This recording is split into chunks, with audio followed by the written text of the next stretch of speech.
नमस्कार, मी दिनेश कुलकर्णी आणि पुन्हा एकदा आलोय एक नवीन क्राइम स्टोरी घेऊन।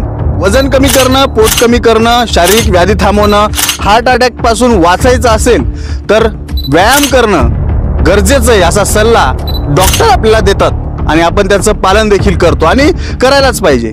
आणि असाच एक दिवस उजाडला आणि अंधश्रद्धा निर्मूलन समितीचे संस्थापक अध्यक्ष नरेंद्र दाभोळकर हे आपल्या घरून सकाळी पहाटे पुण्याच्या ओंकारेश्वर पुलाजवळ व्यायामासाठी निघाले। व्यायाम करत असताना अज्ञात इसमांनी येऊन त्यांची गोळ्या झाडून हत्या केली।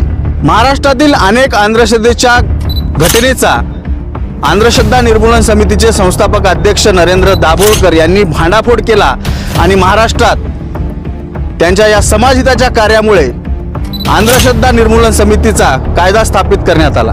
परभणीत गाजलेल्या मानवत मर्डर अंधश्रद्धेच्या नरबळी प्रकरणासारखाच गुन्हा नांदेडमध्ये घडता राहिलाय।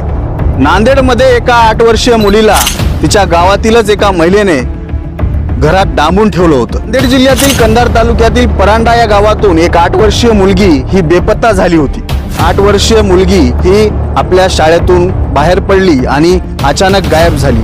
55 वर्षीय शोभा गायकवाड या महिलेने तिला आपल्या घरात अक्षरशः डांबून ठेवलं होतं। 20 जानेवारी रोजी 8 वर्षीय चिमुरडी ही गावातून गायब झाली होती आणि कालांतराने काही दिवसांनी ते पुन्हा गावातच सापडली। तर आपल्या मरण पावलेल्या मुलीला परत जीवन मिळेल या अंधश्रद्धेतून माळाकोळी येथील अल्पवयीन बालिकेचं अपहरण घडलं आणि त्यासाठी कुंभमेळ्यासाठी प्रसिद्ध असलेल्या पौष अमावस्येचा मुहूर्त ठरला, ज्यात नांदेड जिल्ह्यातील माळाकोळी पोलिसांनी घेतलेली मेहनत त्या 8 वर्षीय चिमुरडीला पुन्हा नवीन जीवन देऊन गेली।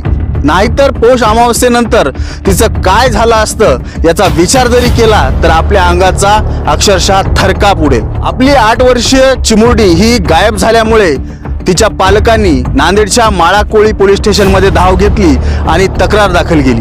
नांदेडच्या माळाकोळी पोलिसांनी या घटनेमध्ये अधिक तपास केला असता 8 वर्षीय चिमुरडी मुलगी हिला शाळेसमोरून 2 दुचाकीस्वारांनी उचलून नेलं अशी माहिती माळाकोळी पोलिसांना मिळाली। नांदेड पोलीस या घटनेचा छडा लावण्यासाठी या गुन्ह्याच्या मार्गावरच होते आणि नांदेड पोलिसांसमोर एक धक्कादायक वास्तव समोर आलं। ते वास्तव म्हणजे गावातीलच शोभाबाई गायकवाड यांच्या घराची नांदेड पोलिसांनी झाडाझडती घेतली आणि त्या शोभाबाई गायकवाड यांच्या घरामध्ये ती 8 वर्षीय चिमुरडी पोलिसांना सापडली। या प्रकरणी आरोपी शोभाबाई गायकवाड, तिचा नवरा शशिराव गायकवाड आणि मुलगा चंद्रकांत गायकवाड असा हा नरबळीचा अघोरी प्रकार करणाऱ्या या आरोपींना नांदेड पोलिसांनी आता ताब्यात घेतले। नांदेडच्या या घटनेमुळे संपूर्ण नांदेड जिल्हा हा हादरून गेलाय।